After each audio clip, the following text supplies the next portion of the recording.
पर्वतराज हिमाचल की पुत्री पार्वती को नारद जी ने सीख दी कि शिवजी को पति रूप में पाने के लिए तपस्या करे।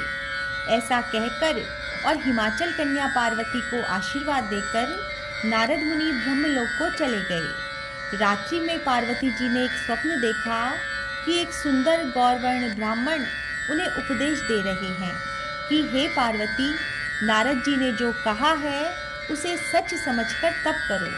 तप सुख देने वाला और दुख दोष का नाश करने वाला है।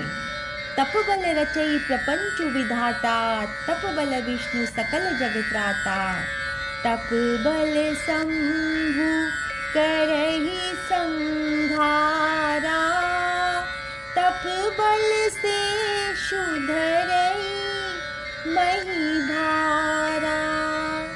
तप के बल से ही ब्रह्मा संसार को रचते हैं और तप के बल से ही विष्णु सारे जगत का पालन करते हैं।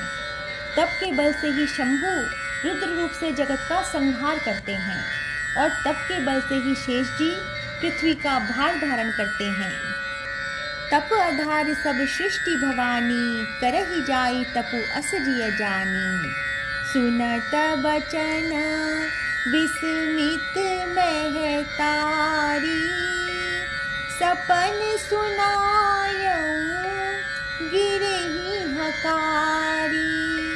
हे भवानी, सारी सृष्टि तप के आधार पर ही है, ऐसा जी में जानकर तू जाकर तप कर।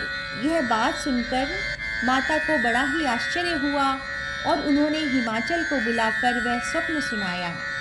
मातु पितहि बहुविधि समुझाई, चली उमा तप हित हर्षाई। प्रिय परिवार पितारु माता, भय विकल मुख आव न बाता।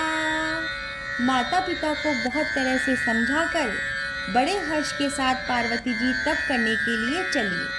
प्यारे कुटुंबी पिता और माता सभी व्याकुल हो गए, किसी के मुंह से बात नहीं निकलती। वेद सिरा मुनि आई तब, सब ही कहा समुझाई। पार्वती महिमा सुनत रहे प्रबोध ही पाई। तब वेद सिरा मुनि ने आकर सबको समझा कर कहा। पार्वती जी की महिमा सुनकर सबको समाधान हो गया।